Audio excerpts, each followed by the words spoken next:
یہ ریڈیو قطر ہے۔ اب آپ محمود احمد سے خبریں سنیے۔ ابتدا میں پیش خدمت ہیں اہم خبروں کی سرخیاں۔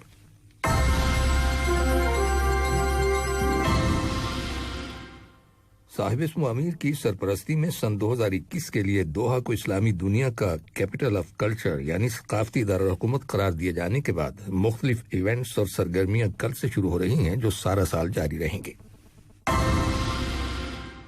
قطر نے یمن کے اتحاد، اس کی سلامتی اور استحکام کو برقرار رکھنے کی اپنی ٹھوس پالیسی کی وضاحت کی ہے اور وہاں جنگ کی حالت کو ختم کرنے کی ضرورت پر زور دیا ہے۔ وزارت صحت نے اعلان کیا ہے کہ گزشتہ 24 گھنٹوں کے دوران ملک کے اندر کرونا وائرس کے مزید 301 مریض صحتیاب ہو جانے کے بعد شفا پانے والے افراد کی مجموعی تعداد اب 1,56,001 ہو گئی ہے۔ امریکہ کے صدر نے ملک کے اندر کرونا وائرس کی وبا پر قابو پانے اور شہریوں کو درپیش مشکلات سے نمٹنے کے لیے جو $1.9 کھرب کا کرونا ریلیف بل پیش کیا تھا، امریکی سینٹ نے اس کی منظوری دے دی ہے۔ یہ تھی اہم خبروں کی سرخیاں، اور اب سے چند لمحوں بعد تفصیل سے خبریں نشر کی جائیں گی۔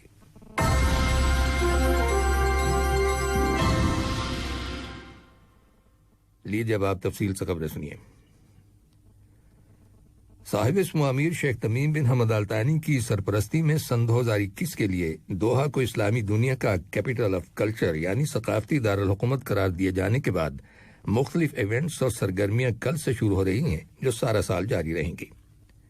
اس کا سلوگن ثقافت روشن خیالی ہے رکھا گیا ہے۔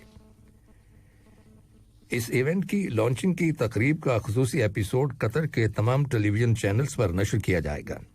اس کے علاوہ اس تقریب کو ویب سائٹ پر بھی دکھایا جائے گا، جس کے دوران مختلف شخصیات اس تقریب کے منعقد کیے جانے کی اہمیت اور اسلامی دنیا کے اندر ثقافت کو پروموٹ کرنے کے سلسلے میں قطر کی غیر معمولی کوششوں کی عکاسی کے بارے میں اپنے خیالات کا اظہار کریں گی۔ صاحب اسم امیر شیخ تمیم بن حمد آل ثانی نے خواتین کی 19ویں قطر ٹوٹیل اوپن 2021 ٹینس چیمپئن شپ کے فائنل مقابلے دیکھے جو کل خلیفہ انٹرنیشنل ٹینس اور اسکواش کمپلیکس میں منعقد ہوئے۔ صاحب اسم امیر نے جمہوریہ چیک کے کھلاڑی پیٹرا وٹکووا اور اسپین کے کھلاڑی گرمن مگروزا کے درمیان کھیلا گیا فائنل میچ دیکھا، جس میں وٹکووا نے مگروزا کو 6-2 اور 6-1 پوائنٹ سے ہرا دیا۔ کابینہ کے وزراء اور ٹینس کھیل کے شائقین اس فائنل مقابلے کو دیکھنے کے لیے وہاں موجود تھے۔ قطر اولمپک کمیٹی کے پریزیڈنٹ شیخ جوان بن حمد آل ثانی نے جمہوریہ چیک کے کھلاڑی کو چیمپئن شپ کپ اور اسپین کے کھلاڑی کو سیکنڈ پلیس کپ سے نوازا۔ صاحب اسم امیر الوالد شیخ حمد بن خلیفہ آل ثانی اور قطر فاؤنڈیشن برائے تعلیم، سائنس اور سماجی ترقی کے بورڈ آف ڈائریکٹرز کی چیئرپرسن شیخہ موزہ بنت ناصر نے رکاوٹوں کے گھوڑ دوڑ کے ورلڈ چیمپئنز کے مقابلوں کے آغاز کے موقع پر پہلی دوڑ کے مقابلے دیکھے۔ قطر فاؤنڈیشن کے رکن اشرقب نے 3 روز تک جاری رہنے والے ان مقابلوں کا اہتمام کیا ہے۔ شیخہ موزہ بنت ناصر نے پہلی پوزیشنز حاصل کرنے والوں کو اعزازات سے نوازا۔ قطر کی اولمپک کمیٹی کے پریزیڈنٹ شیخ جوان بن حمد آل ثانی، سینئر افسران اور شائقین کی ایک بڑی تعداد ان مقابلوں کو دیکھنے کے لیے وہاں موجود تھی۔ نائب وزیر اعظم اور وزیر خارجہ شیخ محمد بن عبد الرحمن آل ثانی سے افغانستان کے لیے امریکہ کے خصوصی ایلچی زلمے خلیلزاد نے ملاقات کی ہے، جو اس وقت قطر آئے ہوئے ہیں۔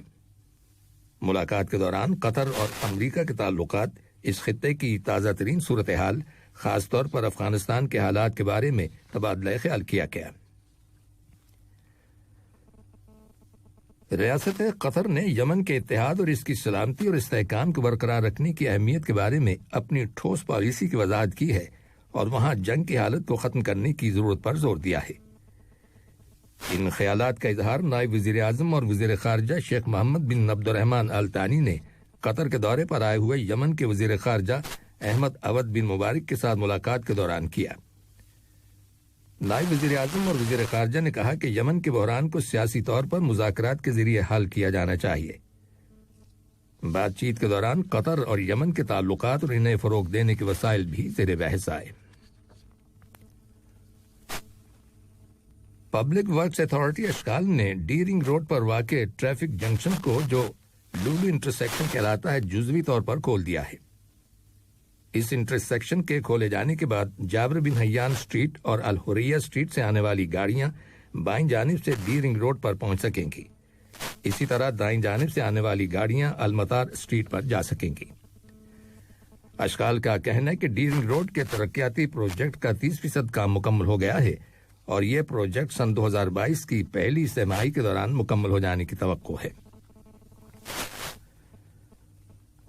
قطر میں بھارت کے سفارت خانے نے تمام بھارتی شہریوں کو سوشل میڈیا پر گردش کرنے والی اس خبر کے بارے میں آگاہ کیا ہے کہ دوحہ آنے والے بھارتی شہریوں کو ویزا آن ارائیول دیے جانے کا سلسلہ شروع ہو گیا ہے۔ سفارت خانے نے اس خبر کو بالکل غلط قرار دیا ہے اور ایک ٹویٹ میں واضح کیا ہے کہ قطر کی حکومت کورونا وائرس کی موجودہ صورتحال کے تحت کسی قسم کا ویزا ایشو نہیں کر رہی۔ سفارت خانے کا کہنا ہے کہ وہ ویزوں کے پھر سے اجرا کے معاملے میں قطری اتھارٹی سے رابطے میں ہے۔ یہ خبریں ریڈیو قطر سے نشر کی جا رہی ہیں۔ وزارت صحت نے اعلان کیا ہے کہ گزشتہ 24 گھنٹوں کے دوران ملک کے اندر کورونا وائرس کے 474 نئے کیسز رجسٹر کیے گئے ہیں، جبکہ وائرس کے مزید 301 مریض صحتیاب ہو گئے ہیں، جس کے بعد شفا پانے والے افراد کی مجموعی تعداد اب 1,56,001 ہو گئی ہے۔ وزارت صحت کا کہنا ہے کہ نئے کیسز میں 419 کا تعلق لوکل کمیونٹی سے ہے، جبکہ 55 کا تعلق ان افراد سے ہے جو حال ہی میں بیرون ملک سے دوحہ واپس آئے ہیں۔ دریں متعلقہ اتھارٹیز نے 495 اشخاص کو حراست میں لینے کے بعد انہیں پبلک پروسیکیوشن کے حوالے کر دیا ہے۔ ان لوگوں نے کووڈ 19 کی روک تھام سے متعلق احتیاطی تدابیر کی شرائط کی خلاف ورزی کی تھی۔ ان میں سے 471 کو ان مقامات پر ماسک استعمال نہ کرنے کی وجہ سے پکڑا گیا ہے جہاں اس کا استعمال لازمی قرار دیا گیا ہے، جبکہ 9 افراد نے ایک گاڑی کے اندر 4 سے زیادہ افراد کے نہ بیٹھنے کی پابندی کو نظر انداز کیا تھا، جبکہ 15 اشخاص کو سیل فون میں اعتراض ایپلیکیشن انسٹال نہ کرنے کے جرم میں حراست میں لیا گیا۔ حمد جنرل ہاسپٹل کے میڈیکل ڈائریکٹر ڈاکٹر یوسف المسلمانی نے کہا ہے کہ کووڈ 19 ویکسینیشن قطر نیشنل کنونشن سینٹر میں صرف پیش کی اپوائنٹمنٹ کے ذریعے حاصل کی جا سکتی ہے، لیکن یہ پہلے مخصوص گروپ کو ترجیحی بنیاد پر لگائی جائے گی۔ ڈاکٹر المسلمانی کا کہنا ہے کہ عوام کو قطر نیشنل کنونشن سینٹر میں قائم کیے گئے ویکسینیشن مرکز میں بغیر اپوائنٹمنٹ کے جانے کی ضرورت نہیں، انہیں ویکسینیشن کے لیے باقاعدہ انویٹیشن دی جائے گی۔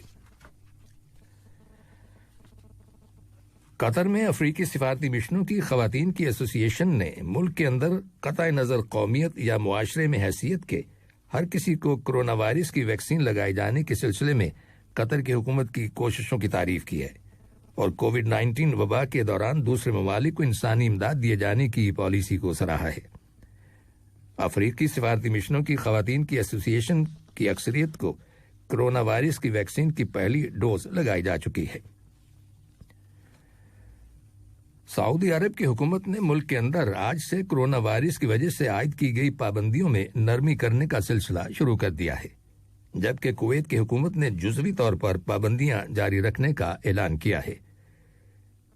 یورپ کے ممالک کا کہنا ہے کہ اس سال موسم گرما میں سفر کا سلسلہ شروع کر دیا جائے گا، لیکن اس کے لیے کورونا وائرس سے متعلق ڈیجیٹل پاسپورٹ کے حصول کو لازمی قرار دیا جائے گا۔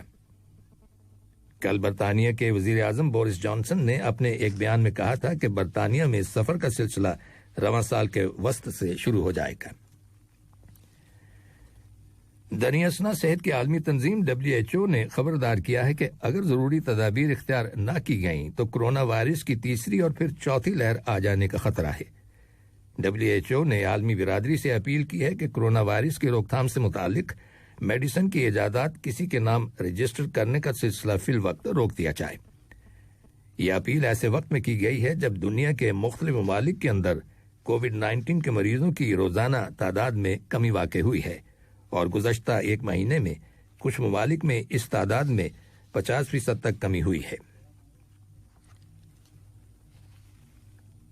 افغان طالبان نے کہا ہے کہ افغانستان سے امریکہ اور اس کے اتحادی ممالک کی افواج کی واپسی سے متعلق مذاکرات شروع ہو گئے ہیں۔ اس ضمن میں کل افغانستان کے لیے امریکہ کے خصوصی ایلچی زلمے خلیل زاد نے دوحہ میں طالبان کے سیاسی دفتر کے سربراہ ملا عبدالغنی برادر سمیت دیگر رہنماؤں کے ساتھ ملاقات کی، جس میں افغانستان میں تعینات امریکی فوج کے کمانڈر جنرل اسکاٹ ملر بھی موجود تھے۔ اس ملاقات میں افغانستان کے موجودہ حالات اور افغان گروپوں کے مابین مذاکرات کے عمل کو تیز تر کرنے سے متعلق معاملات زیر بحث آئے۔ امریکہ نے افغان عمل کو آگے بڑھانے اور ملک کے سیاسی مستقبل کے فیصلوں کے لیے اقوام متحدہ کی سرپرستی میں ایک بین الاقوامی کانفرنس بلانے پر زور دیا ہے، جس کے ایجنڈے میں افغانستان کے اندر ایک عبوری حکومت قائم کرنے کی تجویز بھی شامل کی جائے گی۔ اور امریکہ کے صدر جو بائیڈن نے ملک کے اندر کورونا وائرس کی وبا پر قابو پانے اور شہریوں کو درپیش مشکلات سے نمٹنے کے لیے جو 1.9 کھرب ڈالرز کا کورونا ریلیف بل پیش کیا تھا، امریکی سینٹ نے اس کی منظوری دے دی ہے۔ البتہ سینٹ نے بل میں کئی تبدیلیاں تجویز کی ہیں، چنانچہ یہ بل دوبارہ ایوان نمائندگان میں پیش کیا جائے گا، جہاں آئندہ ہفتے اس پر ووٹنگ ہوگی۔ ووٹنگ کے بعد صدر کی جانب سے اس پر دستخط کیے جانے کے بعد یہ قانون کا حصہ بن جائے گا۔ آخر میں اہم خبروں کی سرخیاں ایک بار پھر سن لیجیے۔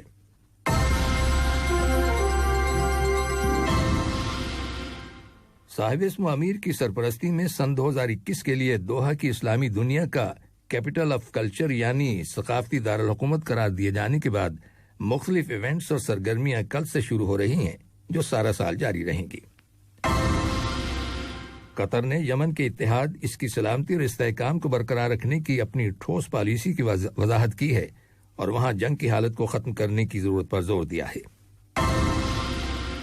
وزارت صحت نے اعلان کیا ہے کہ گزشتہ 24 گھنٹوں کے دوران ملک کے اندر کورونا وائرس کے مزید 301 مریض صحت یاب ہو جانے کے بعد شفا پانے والے افراد کی مجموعی تعداد اب 1,56,001 ہو گئی ہے۔